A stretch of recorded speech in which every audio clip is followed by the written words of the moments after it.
Author's note: in the fall 1961, I found myself with other militant sit-in veterans in the reborn Oakland chapter of Congress of Racial Equality, picketing a major store which had refused to hire new Africans.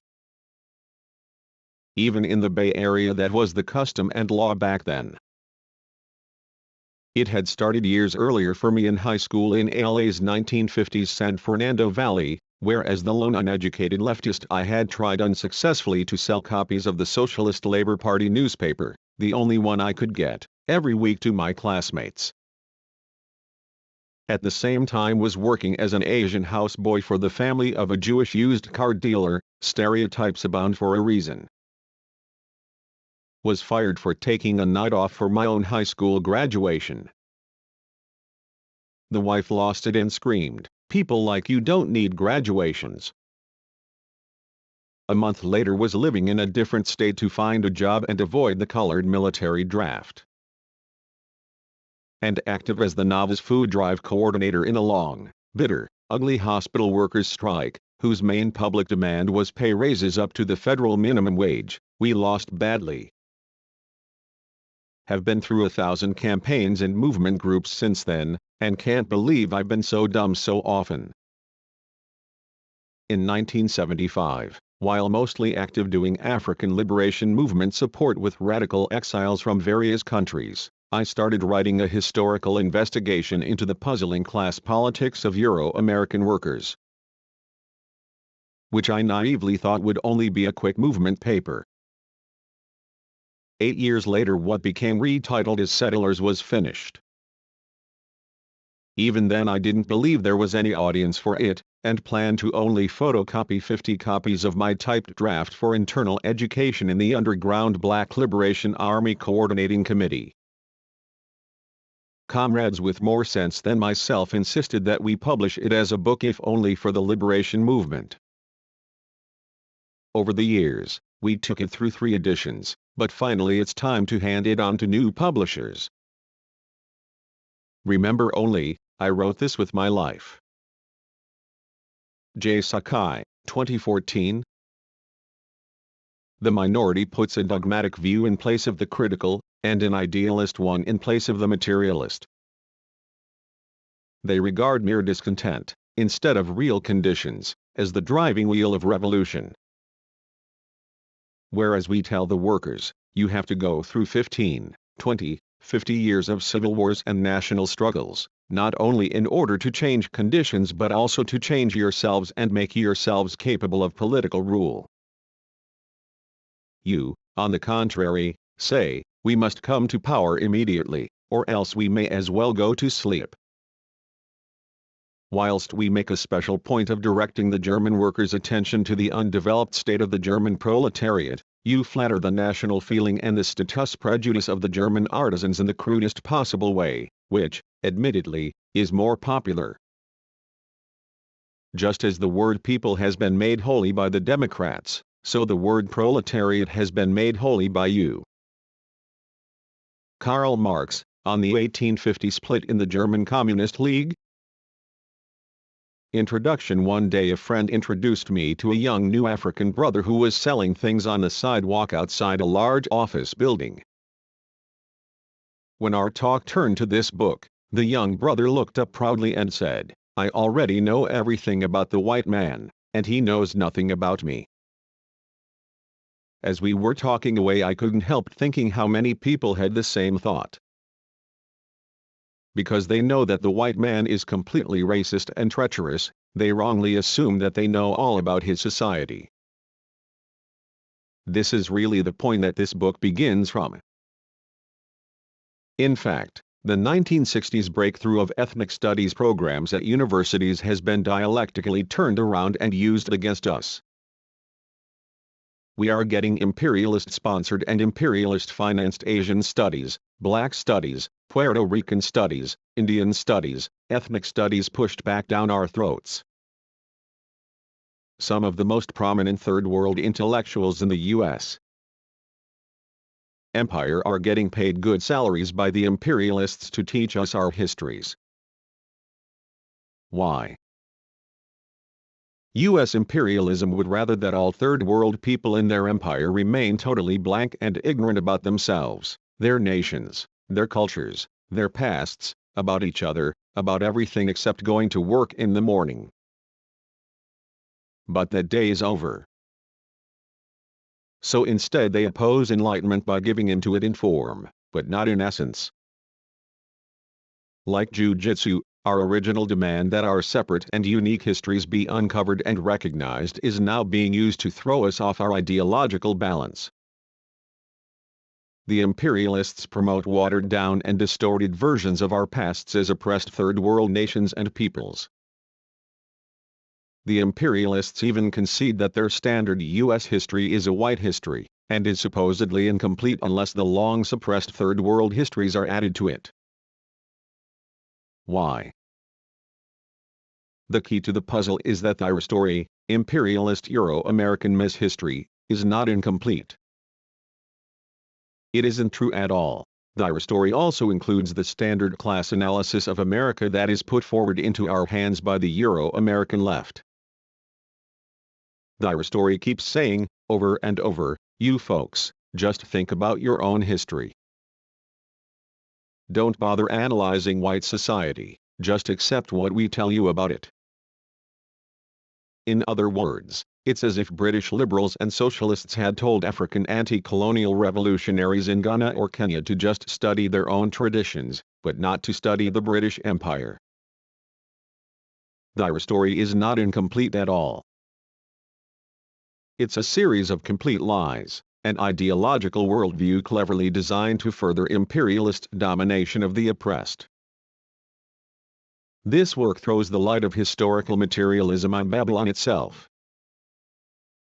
For so long the oppressed have been the objects of investigation by Euro-imperialist sociology, anthropology, psychology, etc., all to further pacifying and controlling us. Anthropology, for example, had its origins as an intelligence service for European colonialization of the world. Now it is time to scientifically examine the oppressor society. The final point we must make is that this document, while it deals with aspects of our history within the U.S. empire, is nothing like a history of Asians here. Nor is it a history of Indian nations, the African nation, Aztlan, or other Third World nations or peoples. While we discuss Third World struggles and movements, this is not a critical examination of these political developments. This is a reconnaissance into enemy territory. The heart of whiteness? 1. The land is the basis of nationhood. The key to understanding America is to see that it was a chain of European settler colonies that expanded into a settler empire. To go back and understand the lives and consciousness of the early English settlers is to see the embryo of today's American empire. This is the larger picture that allows us to finally relate the class conflicts of settler Euro-Americans to the world struggle. The mythology of the white masses holds that those early settlers were the poor of England, convicts and workers, who came to North America in search of freedom, or a better way of life. Factually, that's all nonsense. The celebrated Pilgrims of Plymouth Rock, for example, didn't even come from England, although they were English.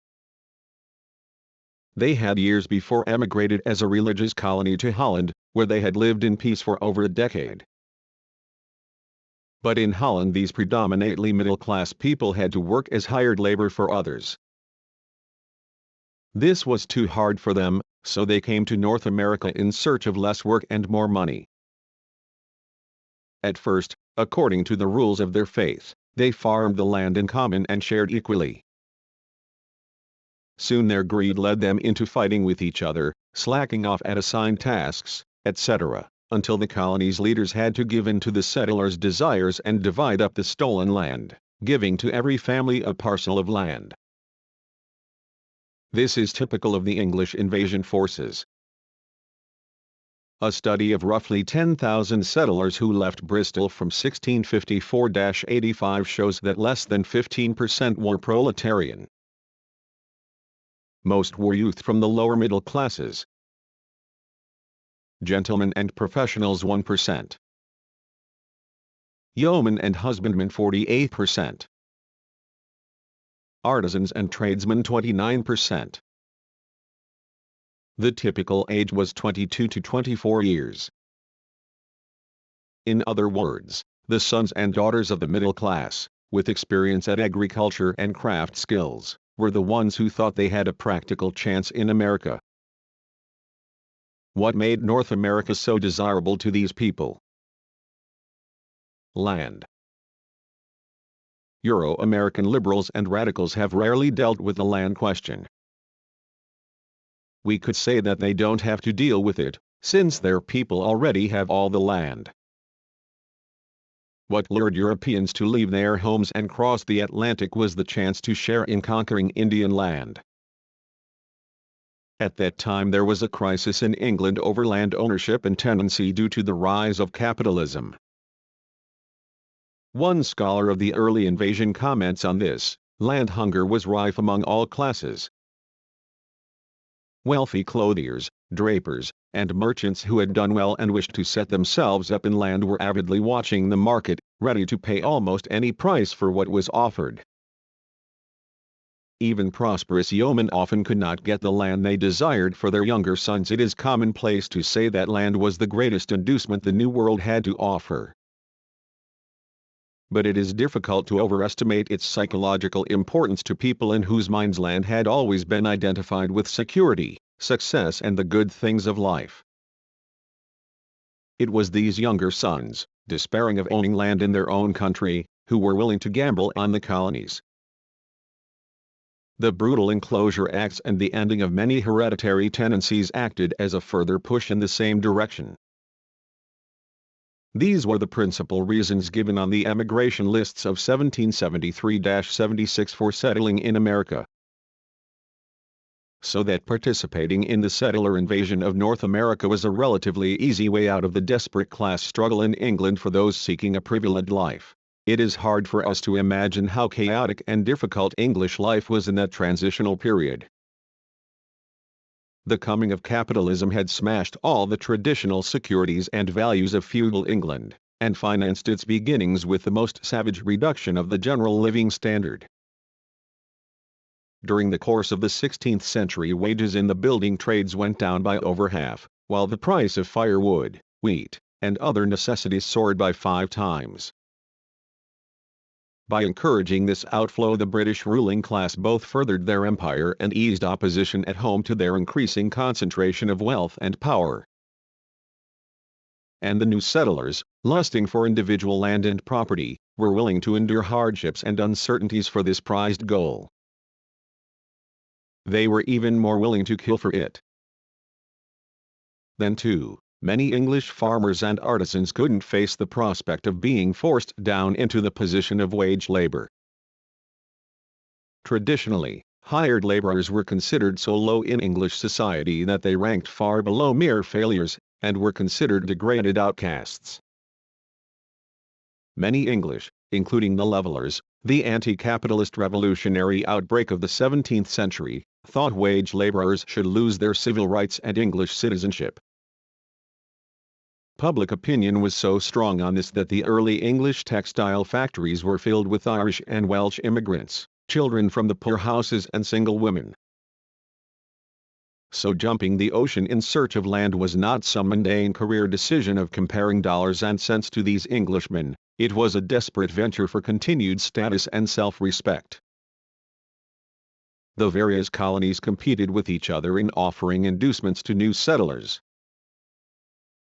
In the South, a headright system gave each new settler 50 acres for transporting themselves from England. Eventually Pennsylvania and the Carolinas offered even more land per settler as a lure. And land was dirt cheap for Europeans. In Virginia 10 shillings bought a tract of 100 acres. In Pennsylvania the best land sold per acre at what a carpenter would earn in a day. When new communities of invaders were started on the edges of conquered areas, the settlers simply divided up the land. For example, When Wallington, Connecticut, was founded in 1670, each settler family got between 238 to 476 acres. This amount was not unusual, since colonial America was an orgy of land grabbing. In fact, much of the land at first wasn't even purchased or rented, it was simply taken over and settled. As much as two-thirds of the tilled land in Pennsylvania during the 1700s was occupied by white squatters, protected by settler solidarity. So central was the possession of land in the personal plans of the English settlers that throughout the colonial period there was a shortage of skilled labor. Richard Morris's study of labor in colonial America concluded, in the main, the ultimate economic objective of colonial workmen was security through agriculture rather than industry. As soon as a workman had accumulated a small amount of money, he could, and in many cases did, take up a tract of land and settle on it as a farmer. Where land was not available, settlers refused to come. Period. This is why the British West Indies, with their favorable climate, were less attractive to these settlers than wintry New England. As early as 1665, a member of the Barbados Assembly complained, noting that the limited space of that island had already been divided up. Now we can get few English servants, having no lands to give them at the end of their time, which formerly was their main allurement. And British servants, their terms up, would leave the Indies by the thousands for America.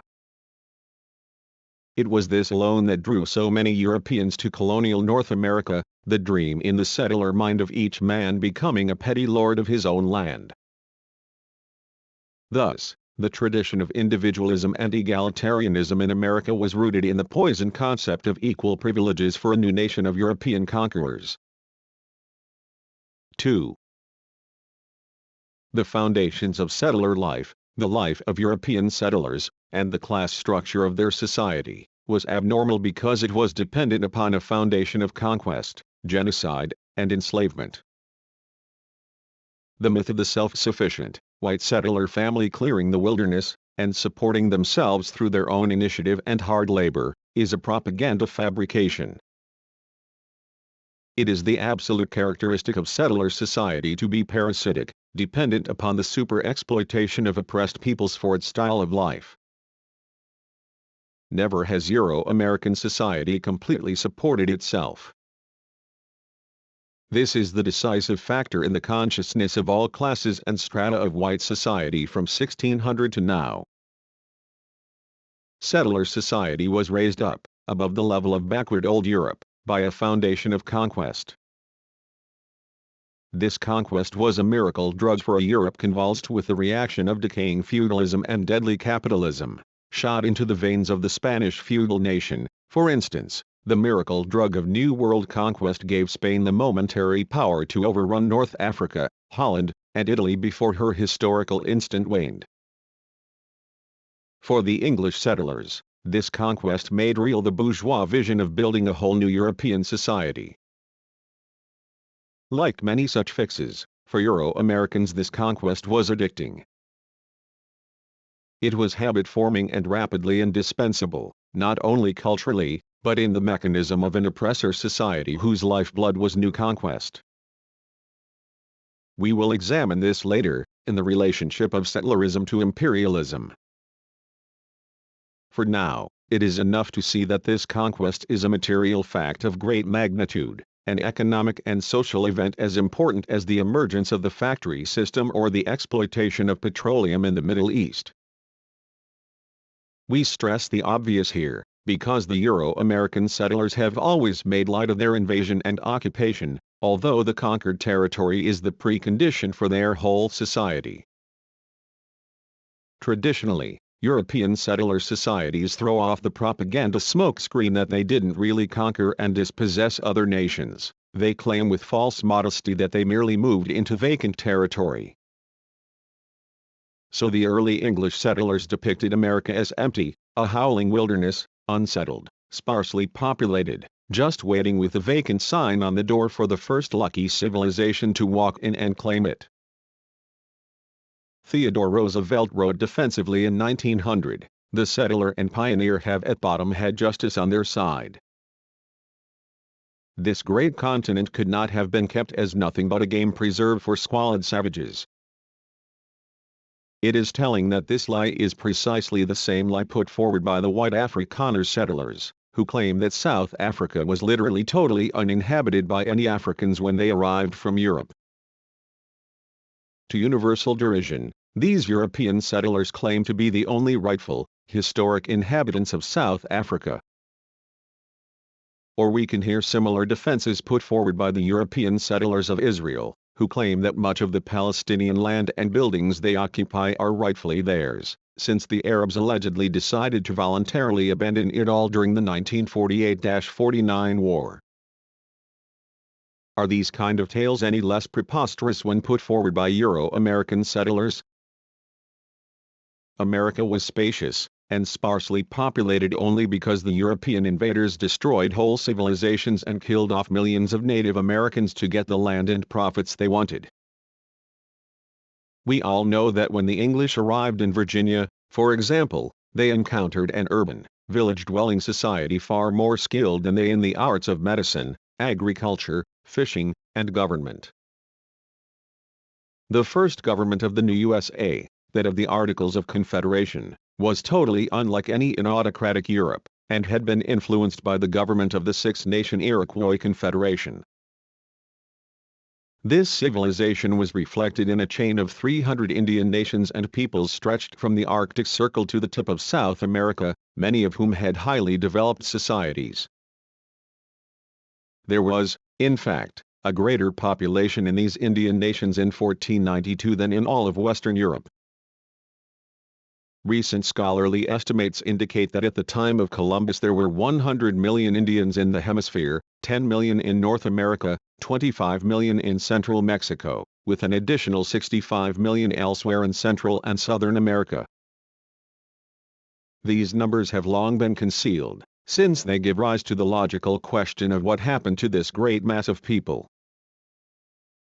The European invaders, Spanish, Dutch, English, Portuguese, and French, simply killed off millions and millions to safeguard their conquest of the land and provide the disposable slave labor they needed to launch their new world. Conservative Western historical estimates show that the Spanish reduced the Indian population of their colonies from some 50 million to only 4 million by the end of the 17th century. And from the 10 million Indians that once inhabited North America, after 4 centuries of settler invasion and rule there were in 1900 perhaps 200,000-300,000 surviving descendants in the USA. That was the very substantial down payment towards the continuing blood price that Third World nations have to pay to sustain the Euro-American way of life. So when we hear that the settlers pushed out the Indians, or forced the Indians to leave their traditional hunting grounds, we know that these are just code phrases to refer politely to the most barbaric genocide imaginable. It could well be the greatest crime in all of human history. Only here the Adolf Eichmanns and Heinrich Himmlers had names like Benjamin Franklin and Andrew Jackson. The point is that genocide was not an accident, not an excess, not the unintended side effect of virile European growth. Genocide was the necessary and deliberate act of the capitalists and their settler shock troops. The final solution to the Indian problem was so widely expected by whites that it was openly spoken of as a commonplace thing. At the turn of the century, a newspaper as respectable as the New York Times could editorially threaten that those peoples who opposed the New World capitalist order would be extinguished like the North American Indian. Only a relative handful of Indians survived the time of the Great Extermination campaigns. You see, the land wasn't empty after all, and for America to exist the settlers had to deliberately make the land empty. The second aspect of colonial America's foundation was, of course, slavery. It is hardly necessary to repeat here the well-known history of that exploitation. What is necessary is to underline how universally European capitalist life was dependent upon slavery, and how this exploitation dictated the very structure of Euro-American society. The mythology of the white masses pretends that while the evil planter and the London merchant grew fat on the profits of the slave labor, the poor white of the South, the northern small farmer, and white worker were all uninvolved in slavery and benefited not at all from it. The mythology suggests that slavery even lowered the living standard of the white masses by supposedly holding down wages and monopolizing vast tracts of farmland. Thus, it is alleged, slavery was not in the interests of the white masses. Similar arguments relative to today are advanced by the Don't Divide the Working Class revisionists, who want to convince us that the Euro-American masses are victims of imperialism just like us. Yet Karl Marx observed, "Cause slavery to disappear and you will have wiped America off the map of nations." Marx was writing during the zenith of the cotton economy of the mid-1800s, but this most basic fact is true from the bare beginnings of European settlement in America. Without slave labor there would have been no America. It is as simple as that. Long before the cotton economy of the South flourished, for example, African slaves literally built the city of New York. Their work alone enabled the original Dutch settlers to be fed and sheltered while pursuing their drinking, gambling, fur trading, and other non-laboring activities. Africans were not only much of early New York's farmers, carpenters, and blacksmiths, but also comprised much of the city's guards. The Dutch settlers were so dependent on African labor for the basics of life that their governor finally had to grant some African slaves both freedom and land in return for their continued food production. The African-owned land on Manhattan included what is now known as Greenwich Village, Astor Place, and Herald Square. Later, the English settlers would pass laws against African land ownership, and take these tracts from the free Africans. Manhattan was thus twice stolen from oppressed peoples. Indian slavery was also important in supporting the settler invasion beachhead on the New World. From New England, where the pious pilgrims called them servants, to South Carolina, the forced labor of Indian slaves was essential to the very survival of the young colonies. In fact, the profits from the Indian slave trade were the economic mainstay of the settler invasion of the Carolinas. In 1708 the English settlements in the Carolinas had a population of 1,400 Indian slaves and 2,900 African slaves to 5,300 Europeans. Indian slaves were common throughout the colonies. In 1730 the settlers of Kingston, Rhode Island had 223 Indian slaves, as well as 333 African slaves. As late as 1740 we know that some 14,000 Indian slaves labored in the plantations of South Carolina. The recorded number of Indian slaves within colonial English settlements was only a small indication of the larger picture, since most Indian slaves were sold to Jamaica, Barbados, and other West Indian colonies. One reason for the depopulation of the once numerous Indian peoples of the southern colonies was the unrestrained ravages of the slave trade. In the first 5 decades of the English settlement of the Carolinas, it appears that the main cash export item was Indian slaves. Armed expeditions, made up largely of Indian puppet soldiers already addicted to rum and other capitalist consumer goods, scoured the countryside for Indians to capture and sell. The total sold away is unknown, but large. We do know that in just 6 years after 1704, some 12,000 Indian slaves were sold out of Charleston to the West Indies. Additional uncounted thousands of Indian slaves were exported from the other settlements of the Middle and New England colonies. Indian slaves in large numbers were very difficult to deal with, since the settlers were trying to hold them on terrain that was more theirs than the invaders. Usually, the minimum precaution would be to in effect swap Indian slaves around, with New England using slaves from southern colonies, and vice versa. In most cases the slave catchers killed almost all the adult Indian men as too dangerous to keep around, only saving the women and children for sale. But by 1715 the diverse conspiracies, insurrections of rebellious Indian slaves had reached the point where all the New England colonies barred any further imports of Indian slaves. The Pilgrims of New England had seen that the most profitable and safe use of their Indian slaves was to sell them abroad.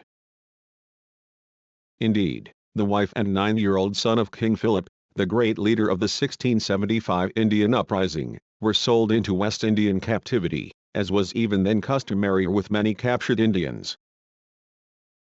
Thus, the early settlers were not just the passive beneficiaries of a far-off African slave trade, they bankrolled their settlements in part with the profits of their own eager explorations into native slave trading. The point is that white America has never been self-sufficient, has never completely supported itself.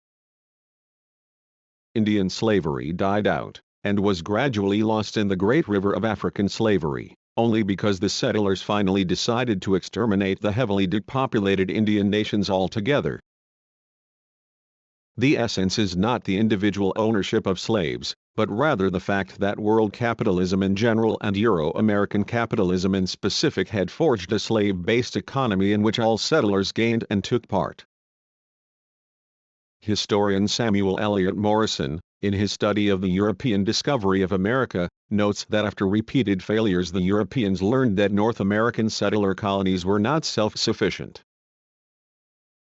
To survive they needed large capital infusions and the benefits of sustained trade with Father Europe. But why should the British aristocracy and capitalists invest in small family farms, and how great a trade is possible when what the settlers themselves produced was largely the very raw materials and foodstuffs they themselves needed? Slavery throughout the New World answered these questions. It was the unpaid, expropriated labor of millions of Indian and African captive slaves that created the surpluses on which the settler economy floated and Atlantic trade flourished.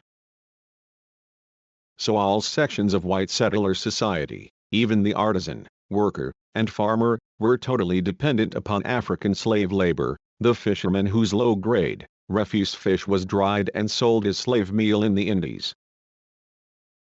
The New York farmer who found his market for surpluses in the southern plantations. The forester whose timber was used by shipyard workers rapidly turning out slave ships.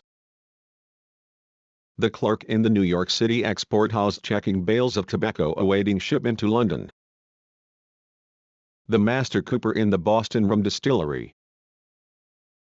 The young Virginia overseer building up his stake to try and start his own plantation. The immigrant German farmer renting a team of 5 slaves to get his farm started. And on and on. While the cream of the profits went to the planter and merchant capitalists, the entire settler economy was raised up on a foundation of slave labor, slave products, and the slave trade. Nor was it just slavery within the 13 colonies alone that was essential. The commerce and industry of these Euro-American settlers was interdependent with their fellow slave-owning capitalists of the West Indies, Central and Southern America. Massachusetts alone, in 1774, distilled 2.7 million gallons of rum, distilled from the molasses of the West Indies slave plantations. 2 of the largest industries in America were shipbuilding and shipping, both creatures of the slave trade. Commerce with the slave colonies of not only England, but also Holland, Spain, and France, was vital to the young American economy. Eric Williams, Walter Rodney, and others have shown how European capitalism as a whole literally capitalized itself for industrialization and world empire out of African slavery. It is important to see that all classes of Euro-American settlers were equally involved in building a new bourgeois nation on the back of the African colonial proletariat. By the time of the settler War of Independence, the African nation made up over 20% of the non-Indian population, 1 African colonial subject for every 4 settlers. African slaves, although heavily concentrated in the plantation colonies, were still represented throughout the settler territories. Their proportion in the non-Indian population ranged from 2 to 3% in Upper New England to 8% in Rhode Island, to 14% in New York, and to 41% and 60% respectively in Virginia and South Carolina. While they mainly labored as the agricultural proletariat, African labor played a crucial role in all the major trades and industries of the times. The colonized African nation, much more than the new Euro-American settler nation, was a complete nation, that is, possessing among its people a complete range of applied sciences, practical crafts, and productive labor. Both that colonized nation and the Indian nations were self-sufficient and economically whole, while the Euro-American invasion society was parasitic. While the class structure of the new African nation was still in a formative stage, distinct classes were visible within it well before the U.S. War of Independence. In Virginia, it appears that an overwhelming majority of the skilled workers, carpenters, ship pilots, coopers, blacksmiths, etc., were Africans. Nor was it just non-market production for direct use on the plantation. African artisans produced for the commercial market, and were often hired out by their masters. For example, we know that George Washington was not only a planter but also what would today be called a contractor, building structures for other planters with his gang of African slave carpenters. The profits were split between the father of our country and his slave overseer. The African presence in commerce and industry was widespread and all-pervasive. As one labor historian has summarized, some of the Africans who were brought to America in chains were skilled in wood carving, weaving, construction, and other crafts. In the South, black slaves were not only field hands. Many developed a variety of skills that were needed on a nearly self-sufficient plantation. Because skilled labor of whatever color was in great demand, slaves were often hired out to masters who owned shops by the day, month, or year for a stipulated amount. Some were hired out to ship masters, serving as pilots and managers of ferries. Others were used in the maritime trades as shipgalkers, longshoremen, and sailmakers. A large number of slaves were employed in northern cities as house servants, sailors, sailmakers, and carpenters.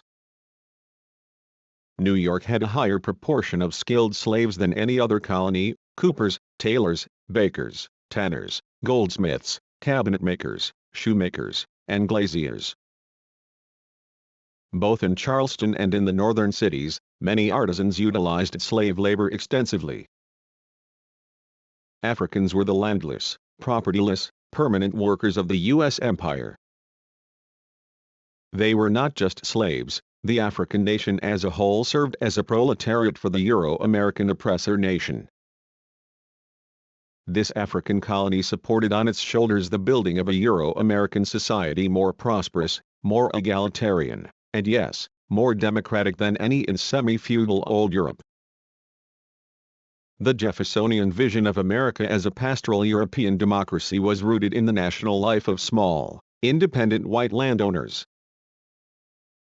Such a society had no place for a proletariat within its ranks, yet, in the age of capitalism, could not do without the labor of such a class. America imported a proletariat from Africa, a proletariat permanently chained in an internal colony, laboring for the benefit of all settlers. African workers might be individually owned, like tools and draft animals, by some settlers and not others, but in their colonial subjugation they were as a whole owned by the entire Euro-American nation. 3. Euro-American social structure. When we point out that America was the most completely bourgeois nation in world history, we mean a fourfold reality. 1. America had no feudal or communal past, but was constructed from the ground up according to the nightmare vision of the bourgeoisie. 2. America began its national life as an oppressor nation, as a colonizer of oppressed peoples. 3. America not only has a capitalist ruling class, but all classes and strata of Euro-Americans are bourgeoisified, with the preoccupation for petty privileges and property ownership the normal guiding star of the white masses. 4. America is so decadent that it has no proletariat of its own, but must exist parasitically on the colonial proletariat of oppressed nations and national minorities. Truly, a Babylon, whose life was death. The settler masses of colonial America had a situation totally unlike their cousins back in old Europe.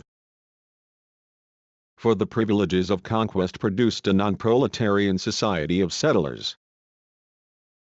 The large majority of settlers were of the property-owning middle classes, insofar as classes had yet become visible in the new society: tradesmen, self-employed artisans, and land-owning farmers. Every European who wanted to could own land. Every white settler could be a property owner. No wonder immigration to the New World, newly conquered, newly enslaved, was so popular in old Europe. No wonder life in America was spoken of almost as a fable by the masses of old Europe. Young America was capitalism's real-life Disneyland. The Euro-American class structure at the time of the 1775 War of Independence was revealing. Not only was the bourgeois class itself quite large, but some 70% of the total population of settlers were in the various propertied middle classes.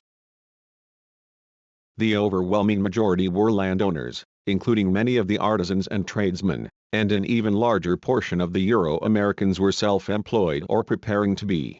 The small poor element of lumpen and permanent laborers was only 5% of the settler population, and without influence or cohesion in such a propertied society. We can see why Virginia's Governor Fauquier complained in 1759, while bemoaning his inability to attract settler recruits for the militia: "Every man in this colony has land, and none but Negroes are laborers." U.S. imperialism still has this same problem of white military recruitment today. The plantation areas, which were obviously the most dominated by a small elite owning a disproportionate share of the wealth, showed no lesser degree of general settler privilege and unification. South Carolina was the state with the highest degree of large plantation centralization. Yet there too, no settler working-class development was evident.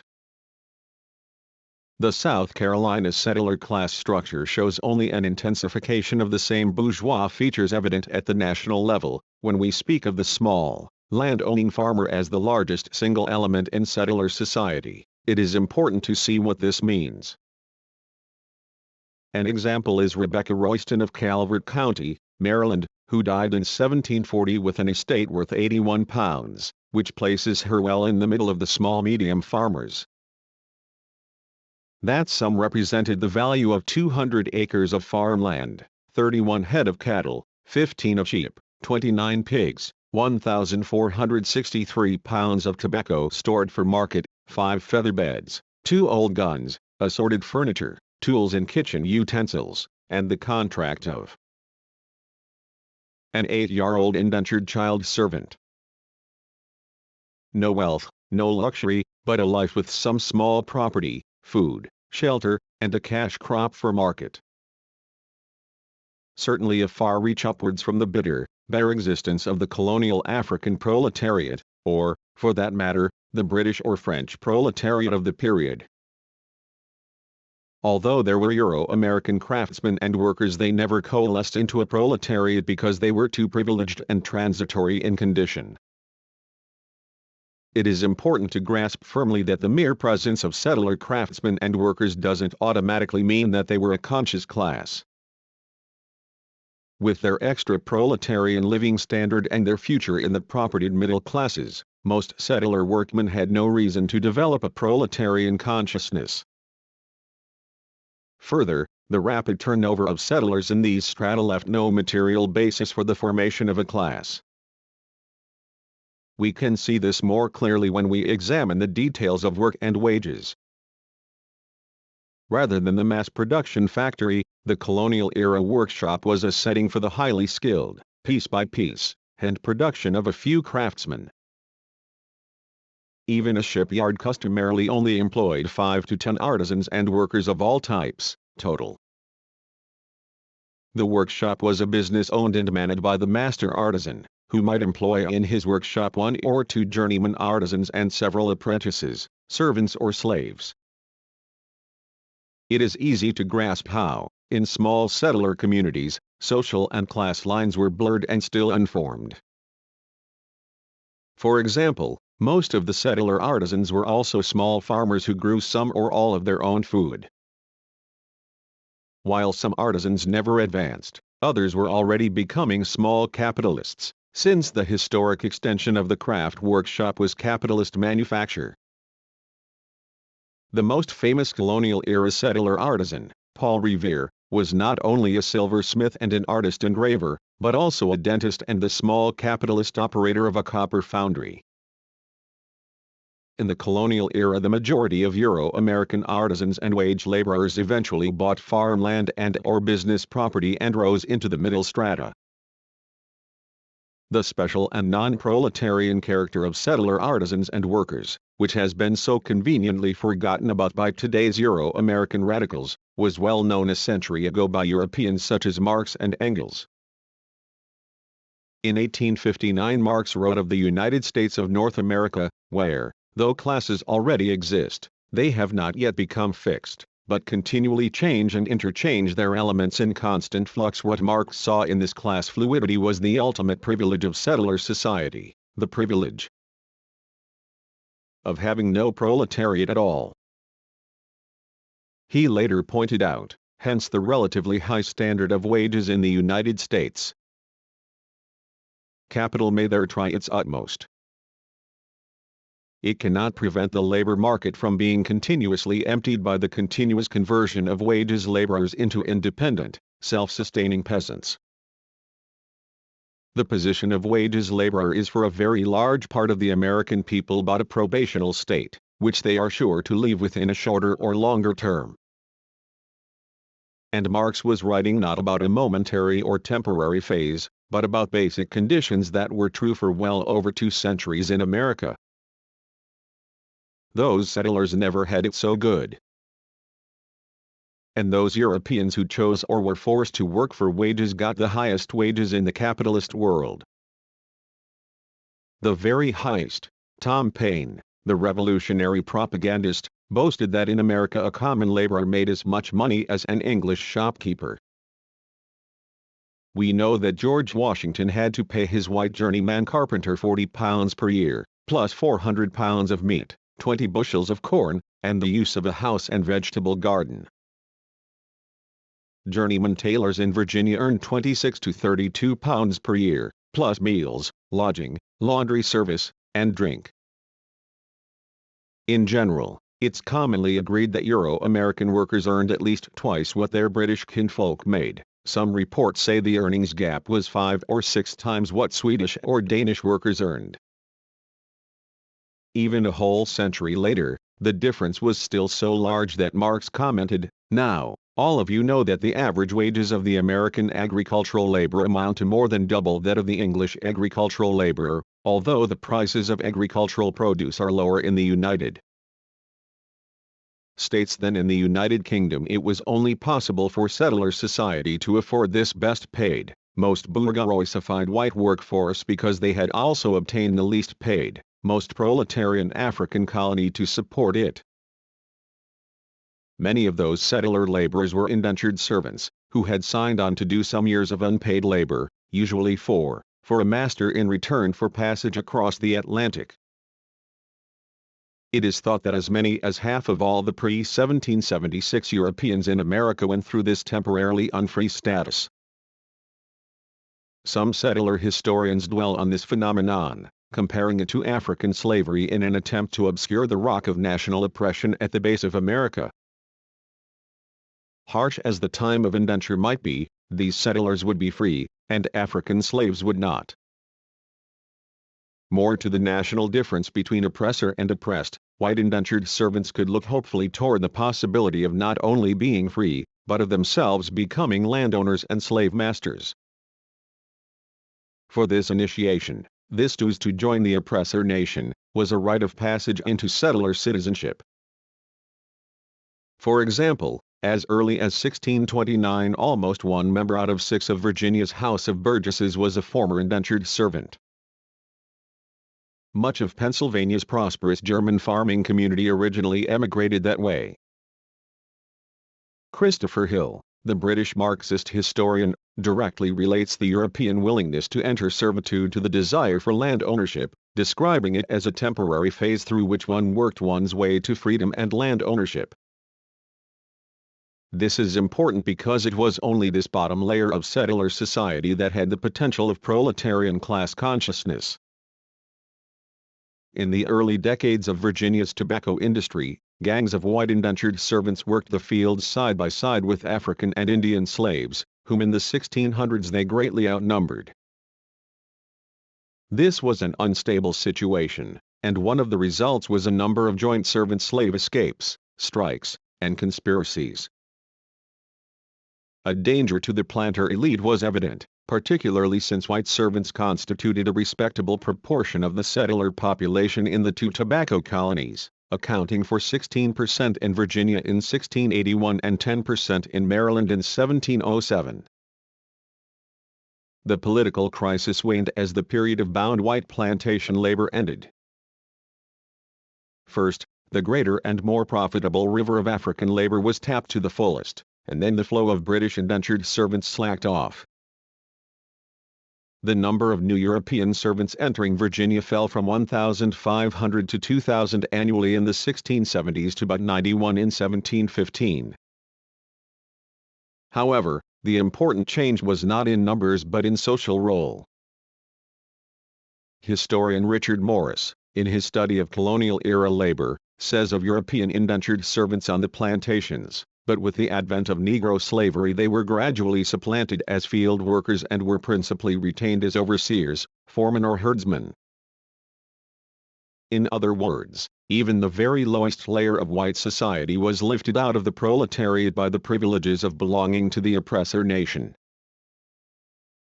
Once these poor whites were raised off the fields and given the chance to help boss and police captive Africans, their rebellious days were over.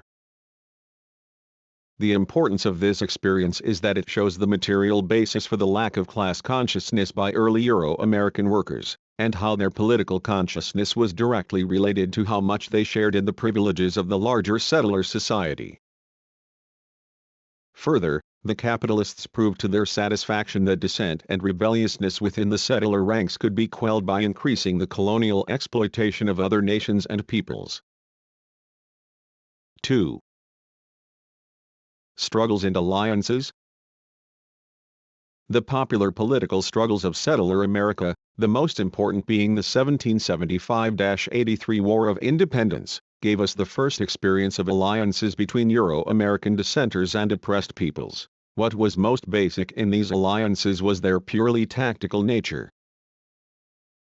Not unity, but the momentary convergence of the fundamentally differing interests of some oppressors and some of the oppressed.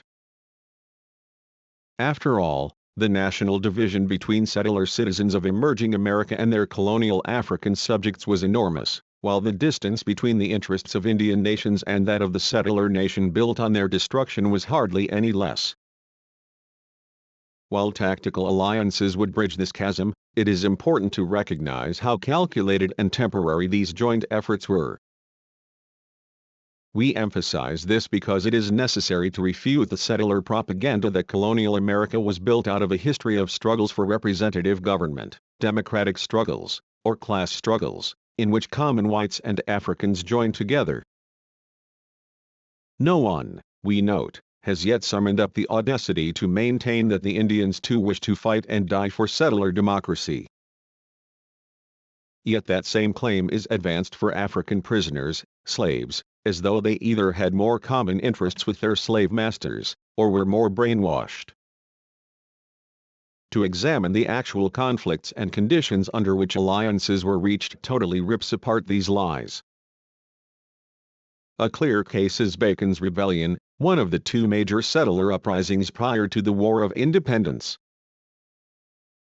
In this rebellion an insurgent army literally seized state power in the Virginia colony in 1676. They defeated the Loyalist forces of the Crown, set the capital city on fire, and forced the governor to flee. Euro-Americans of all classes as well as African slaves took part in the fighting, the latter making up much of the hardcore of the rebellion's forces at the war's end. Herbert Apetheker, the Communist Party USA's expert on Africans, has no hesitation in pointing to this rebellion as a wonderful, heroic example for all of us. He clearly loves this case of an early, anti-capitalist uprising where whites and blacks joined hands, but the outstanding example of popular uprising, prior to the American Revolution itself, is Bacon's Rebellion of 1676, a harbinger of the greater rebellion that was to follow it by exactly a century. The Virginia Uprising was directed against the economic subordination and exploitation of the colony by the English rulers, and against the tyrannical and corrupt administrative practices in the colony which were instituted for the purpose of enforcing that subordination. Hence, the effort, led by the young planter, Nathaniel Bacon, was multi-class, encompassing in its ranks slaves, indentured servants, free farmers and many planters. It was one in which women were, as an anti-Baconite contemporary noted, great encouragers and assisters, and it was one in which demands for political reform along democratic lines formed a central feature of the movement. It makes you wonder how a planter came to be leading such an advanced political movement. Apetheker is not the only Euro-American radical to point out the important example in this uprising. To use one other case, in 1974 a paper dealing with this was presented at a New Haven meeting of the New Left Union of Radical Political Economists, ERP. It was considered important enough to be published in the Cambridge journal Radical America, and then to be reprinted as a pamphlet by the New England Free Press. In this paper Theodore W. Allen says of early Virginia politics, the decisive encounter of the people against the bourgeoisie occurred during Bacon's Rebellion, which began in April, 1676 as a difference between the elite and sub-elite planters over Indian policy, but which in September became a civil war against the Anglo-American ruling class. The transcendent importance of this record is that there, in colonial Virginia, 129 years before William Lloyd Garrison was born, the armed working class, black and white, fought side by side for the abolition of slavery. Apetheker and Allen, as two brothers settler radicals, clearly agree with each other that Bacon's rebellion was an important revolutionary event. But in Allen's account we suddenly find, without explanation, that a dispute over Indian policy between some planters transformed itself into an armed struggle by united white and African workers to end slavery.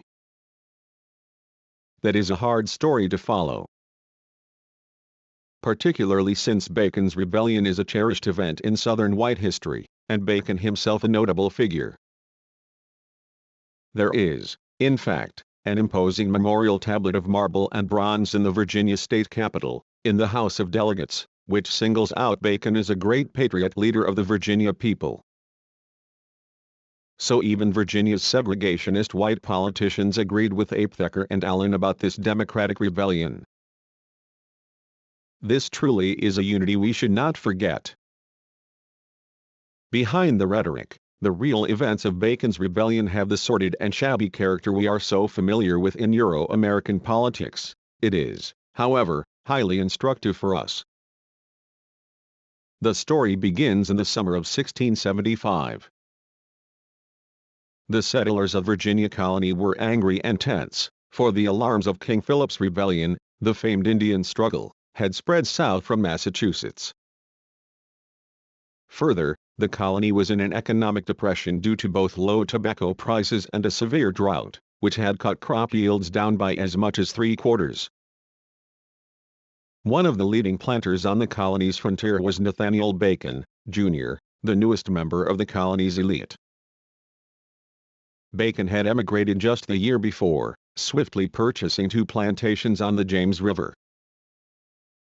He and his partner, William Byrd, founder of the infamous Virginia planter family, had also obtained commissions from Governor Berkeley to engage in the lucrative Indian fur trade. All this was not difficult for Bacon, for he came from a wealthy English family, and was cousin to both Governor Berkeley's wife and to Nathaniel Bacon, Sr., a leading planter who was a member of Virginia's Council of State. In the spring of the year, 1675, Governor Berkeley honored young Bacon by giving him an appointment to the Council of State. As events were to prove, Bacon's elite lifestyle and rapid political rise did but throw more fuel on the fires of his arrogance and unlimited ambition. In July of 1675, war broke out between the settlers and the Susquehannock Indians. As usual, the war was started by settler harassment of Indians, climaxing in a militia raid which mistakenly crossed the border into Maryland, and mistakenly attacked the Susquehannock, who were allied to the settlers. The Susquehannock resisted, and repelled the Virginians' attack. Angry that the Indians had dared to resist their bullying intrusion, the Virginia militia returned in August with reinforcements from the Maryland militia. This new settler army of 1,100 men surrounded the Susquehannock fort. 5 Susquehannock leaders were lured out under pretense of a parley and then executed. Late one night all the besieged Susquehannock, men, women, and children, silently emptied out their town and slipped away. On their way out they corrected 5 settler sentries. From then on the Susquehannock took to guerrilla warfare, traveling in small bands and ambushing isolated settlers. Nathaniel Bacon, Jr. was an avid hawk, whose lust for persecuting Indians grew even greater when Indian guerrillas killed one of his slave overseers. To Bacon that was one injury too many. At that time the Virginia settlers had become polarized over Indian policy, with Bacon leading the pro-war faction against Governor Berkeley. Established English policy, which Governor Berkeley followed, called for temporary alliances with Indian nations and temporary restraints on settler expansionism. This was not due to any royal humanitarianism, but was a recognition of overall strategic realities by the English rulers. The Indian nations held, if only for a historical moment, the balance of power in North America between the rival British, French, and Spanish empires. Too much aggression against Indian territories by English settlers could drive the Indians into allying with the French. It is also true that temporary peace with nearby Indians accomplished 3 additional ends. The very profitable fur trade was uninterrupted. Indians could be played off against each other, with some spying and fighting for the settlers. Indian pledges could be gotten to return runaway African slaves, although few were ever returned. So under the peace treaty of 1646, after Indian defeats in the 1644-46 war, 19 Indian tribes in Virginia accepted the authority of the British Crown. These subject Indians had to abide by settler law, and were either passive or active allies in settler wars with Indians further west. By the time Bacon's overseer was corrected by the no longer friendly Susquehannock, the political dispute between Bacon and Governor Berkeley had boiled over into the public view. Earlier, Bacon and Byrd had secretly suggested to Governor Berkeley that they be given a monopoly on the Indian fur trade. Corrupt as the planters were, this move was so crudely self-serving that it was doomed to rejection. Berkeley dismissed their greedy proposal. Then, Bacon was wiped out of the fur trade altogether. In March 1676 the Virginia Assembly, reacting to rumors that some traders were illegally selling guns to the Indians, permanently suspended all the existing traders and authorized commissioning a wholesale replacement by new traders. Bacon was outraged, his pride and pocketbook stung, his anger and ambition unleashed. The dispute between Bacon and Governor Berkeley was very clear-cut. Both favored war against the formerly allied Susquehannock. Both favored warring on any Indians opposing settler domination. But Berkeley believed in the usefulness of keeping some Indian subjects, as he said, "I would have preserved those Indians that I knew were hourly at our mercy to have been our spies and intelligence to find out the more bloody enemies." Bacon disagreed, scorning all this as too meek, too soft, almost treasonous. He believed in wiping out all Indians, including allied and subject Indians.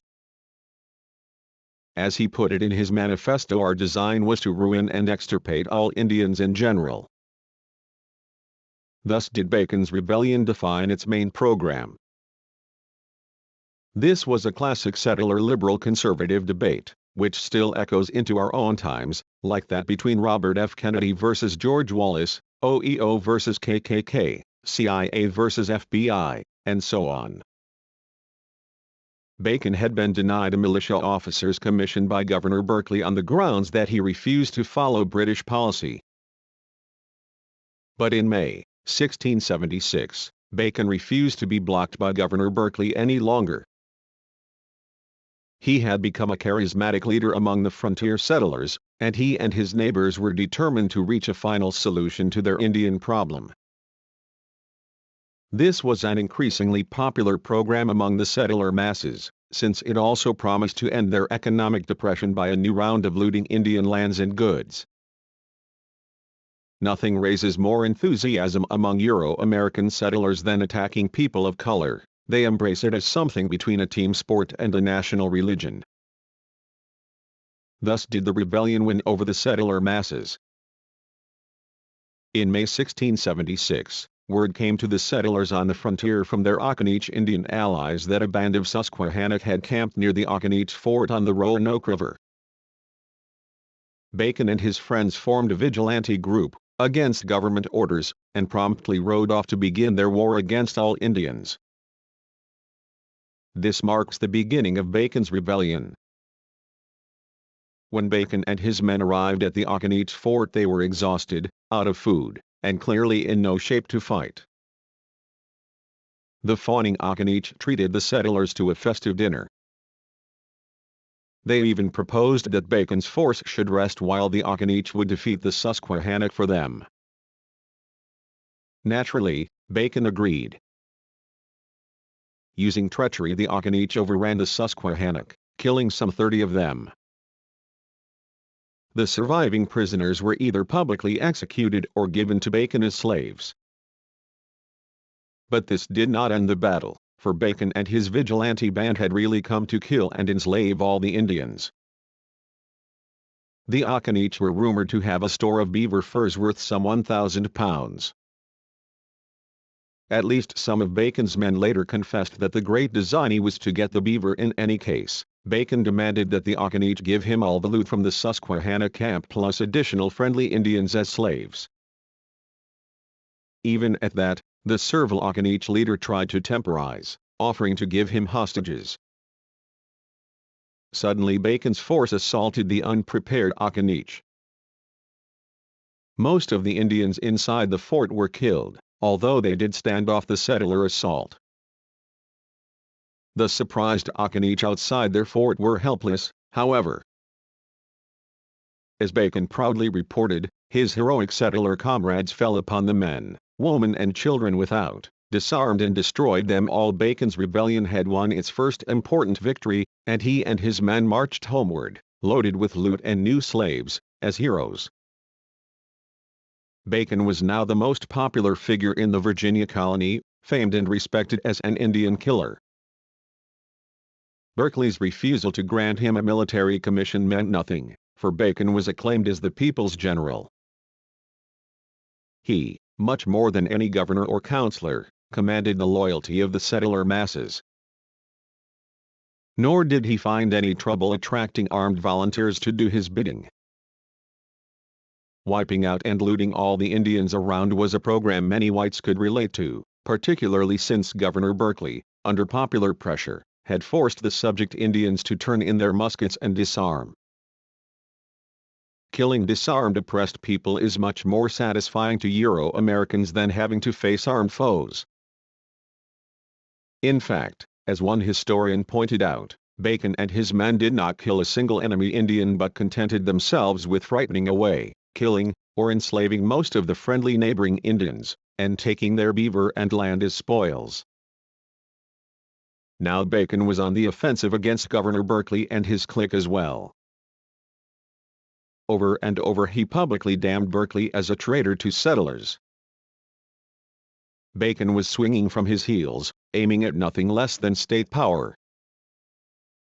His big gun against the governor was the charge that Berkeley was a secret friend to the Indians. No charge could have been more damaging. As we all know, when Euro-Americans really get serious about fighting each other, the most vicious accusation they can hurl at one another is that of nigger lover, or Indian lover, or some such. Bacon charged that the governor was literally a traitor who had secretly sold the Indians guns so that they could attack the settlers. We can see the parallels to the 1960s, when white liberals were widely charged with giving Third World militants money, legal aid, and even weapons so that they could kill whites. Berkeley, charged Bacon, had so intimidated the settlers that no man dared to destroy the Indians until I had ventured to cut the knot, which made the people in general look upon me as the country's friend. Bacon's wife, whose ardent support for the rebellion led some of today's Euro-American radicals to see feminist stirrings in it, cried thanks be to God that her husband did destroy a great many of the Indians. Killing, enslaving, and robbing was the exact central concern of this movement, which Euro-Americans tell us is an example of how we should unite with them. There's a message there for those who wish to pick it up. Bacon had been proscribed as a lawbreaker and rebel, but he still easily won election to the Assembly, which was to meet on June 5, 1676. He typically chose to ensure his control of the Henrico County elections by capturing the site with his vigilantes. Even though Bacon was for repealing the 1670 Assembly decision denying propertyless freemen voting rights, these votes and assemblies were just window dressing to his dictatorial ambitions. On June 7, 1676, the rebellion suffered its first reverse. Bacon was captured as he and 50 of his armed band tried to slip into Jamestown, the capital of Virginia colony. Then began a dizzying series of maneuvers, coups, and counter-coups. Preferring shame to execution, Bacon begged Governor Berkeley's pardon on bended knee in front of the crowded assembly. He was quickly pardoned, and even restored to his position on the Council of State. Young Bacon just as quickly fled Jamestown, returning on June 23, 1676, with over 500 armed supporters. He easily captured the capital, governor and all. But now he in turn had to release Governor Berkeley and his loyal supporters, for they invoked their settlers' right to return home to defend their plantations and women against the Indians. It was at that point that we find white indentured servants entering the scene. Without an army, with almost all of the planters turned against him, an exiled Governor Berkeley outbids Bacon for support. Berkeley promises freedom to white indentured servants of the Baconites, if they will desert their masters and take arms with the loyalist forces of the crown. He also authorizes looting, with every white servant sharing in the confiscated estates of the Baconites. Aided by the lucky recapture of 3 armed ships, Governor Berkeley soon rebuilt his military forces. On September 7, 1676, the Loyalists arrived at Jamestown. Governor Berkeley shrewdly offered a general pardon to all rebel settlers except Bacon and his 2 chief lieutenants. Although they still commanded the fortified capital, Bacon's men abandoned their positions in immediate flight, without any pretense of battle. Most eagerly took up Berkeley's offer of pardon. Now it was Bacon's turn to find himself virtually armyless, deserted by many of his followers. It appears as though a good number of settlers rallied to and deserted from the various sides depending on how the tide of fortune was running. They had an opportunistic regard for their immediate gain as the main contour in their minds. Just 1 month before, Bacon had been confidently sketching out how sister rebellions could easily be ignited in Maryland and South Carolina, and how if London refused their demands then an independent nation could be formed. This, incidentally, is why Jefferson and the other 1776 patriots considered Bacon one of the first architects of the United States. But now his situation was perilous. In his extreme need, refusing to swallow the bitter dose of either compromise or defeat, Bacon followed Governor Berkeley's example, but did him one better. Bacon recruited not only the white servants of his opponents, but also their African slaves. Hundreds of new recruits flocked to his army. On September 19, 1676, Baconite forces recaptured Jamestown.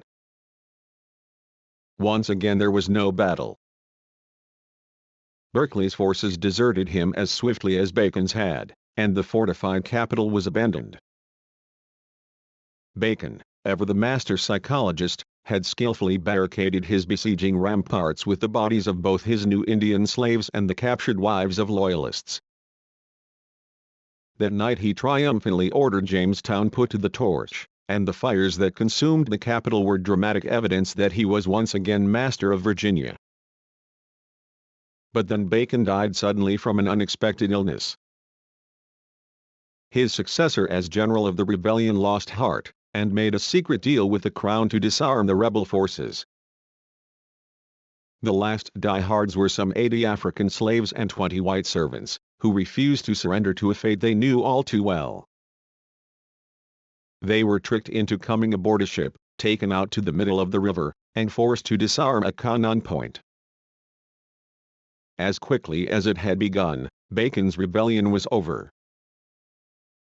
Out of the debris of this chaotic dispute we can pick out the central facts. First, that there was no democratic political program or movement whatsoever. Bacon's rebellion was a popular movement, representing a clear majority of the settlers, to resolve serious economic and social problems by stepping up the exploitation of oppressed peoples. Far from being democratic, it was more nearly fascistic. Bacon was the diseased mind of the most reactionary faction of the planters, and in his ambitious schemes the fact that a few more freemen or ex-slaves had paper voting rights meant little. Far from fighting to abolish slavery, the rebellion actually hoped to add to the number of slaves by Indian conquest. And, finally, there was no black and white unity at all. Needing fighting bodies, Bacon at the very end offered a deal to his opponent's slaves. He paid in the only coin that was meaningful, a promise of freedom for them if he won. Those Africans who signed up in his army didn't love him, trust him, view him as their leader, or anything of the kind. They were tactically exploiting a contradiction in the oppressor ranks, maneuvering for their freedom. It is interesting to note that those Indians who did give themselves up to unity with the oppressors, becoming the settlers' lackeys and allies, were not protected by it, but were destroyed. We can also see here the contradiction of democratic reforms within the context of settler capitalism. Much has been made of the reforms of Bacon's Assembly, the June 1676 session of the Virginia Assembly, which was so named because of its newly elected majority of Baconites and their sympathizers. Always singled out for praise by Euro-American historians was Act 7 of the Assembly, which restored voting rights to propertyless freemen. The most eminent Euro-American radical labor historian, Philip S. Foner, has written how the rebellion gained a number of democratic rights for the people. The statute preventing propertyless freemen from electing members to the House of Burgesses was repealed. Freeholders and freemen of every parish gained the right to elect the vestries of the church. None of these democratic reforms remained after the revolt was crushed, yet their memories lived on. Bacon was truly the torch-bearer of the revolution, and for generations after any leader of the common people was called a Baconist. It is easy to see how contemptible these pseudo-Marxist, white supremacist lies are. When we examine the entire work of that legislature of planter reforms, we find that the first 3 acts passed all involved furthering the genocidal war against the Indians. Act 3 legalized the settler seizure of Indian lands, previously guaranteed by treaty, deserted by Indians fleeing from Bacon's attacks. How meaningful is a democratic extension of voting rights amidst the savage expansion of a capitalist society based on genocide and enslavement? Would voting rights for white ranchers have been the democratic answer at Wounded Knee? Or free speech for prison guards the answer at Etica? The truth is that Euro-Americans view these bourgeois democratic measures as historic gains because to them they are. But not to us. The inner content, the essence of these reforms was the consolidation of a new settler nation. Part of this process was granting full citizenship in the settler society to all strata and classes of Euro-Americans. As such, these struggles were widespread in colonial America, and far more important to settlers than mere wage disputes. The early English settlers of Virginia colony, for example, were forced to import German, Polish, and Armenian craftsmen to their invasion beachhead, in order to produce the glass beads used in the fur trade, as well as pitch used in shipbuilding, etc. Since these foreign craftsmen were not English, they were considered subjects and not members of the colony. So in 1619 those European artisans went on strike, quickly winning full citizenship rights, as free as any inhabitant there whatsoever. Similar struggles took place throughout the colonial era, in both North and South. In 1689 Leisler's rebellion, led by a German immigrant merchant, in New York found the settler Democrats ousting the British garrison from Albany, and holding the state capital for several years. The New York State Assembly has its origins in the settler legislature granted by the Crown as a concession after the revolt had been ended. The Roosevelt family first got into settler politics as supporters of Leisler. We need to see the dialectical unity of democracy and oppression in developing settler America. The winning of citizenship rights by poorer settlers or non-Anglo-Saxon Europeans is democratic in form. The enrollment of the white masses into new, mass instruments of repression, such as the formation of the infamous slave patrols in Virginia in 1727, is obviously anti-democratic and reactionary. Yet these opposites in form are, in their essence, united as aspects of creating the new citizenry of Babylon. This is why our relationship to democratic struggles among the settlers has not been one of simple unity. This was fully proven in practice once again by the 1776 War of Independence, a war in which most of the Indian and African peoples opposed settler nationhood and the consolidation of America. In fact, the majority of oppressed people gladly allied themselves to the British forces in hopes of crushing the settlers. This clash, between an old European empire and the emerging Euro-American empire, was inevitable decades before actual fighting came. The decisive point came when British capitalism decided to clip the wings of the new Euro-American bourgeoisie. They restricted emigration, hampered industry and trade, and pursued a long-range plan to confine the settler population to a controllable strip of territory along the Atlantic Sea coast. They proposed, for their own imperial needs, that the infant America be permanently stunted. After all, the European conquest of just the eastern shores of North America had already produced, by the time of independence, a population almost one-third as large as that of England and Ireland. They feared that unchecked, the colonial tail might someday wag the imperial dog, as indeed it has. While some patriots, such as Samuel Adams, had for many years been certain of the need for settler independence from England, the settler bourgeoisie was, in the main, conservative and uncertain about actual war. It was the land question that in the end proved decisive in swaying the doubtful among the settler elite. By first the Proclamation Act of 1763 and then the Quebec Act of 1773, the British capitalists kept trying to reserve for themselves alone the great stretches of Indian land west of the Alleghenies. This was ruinous to the settler bourgeoisie, who were suffering from the first major depression in American history. Then as now, real estate speculation was a mania, a profitable obsession to the Euro-American patriots. Ben Franklin, the Whartons and other Philadelphia notables tried to obtain vast acreages for speculation. George Washington, together with Ellice and Fitzhugh, formed the Mississippi Company, which tried to get 2.5 million acres for sale to new settlers. Heavily in debt to British merchant bankers, the settler bourgeoisie had hoped to reap great rewards from seizing new Indian lands as far west as the Mississippi River. The British Quebec Act of 1773, however, attached all the American Midwest to British Canada. The 13 colonies were to be frozen out of the continental land grab, with their British cousins doing all the looting. And as for the southern planter bourgeoisie, they were faced with literal bankruptcy as a class without the profits of new conquests and the expansion of the slave system.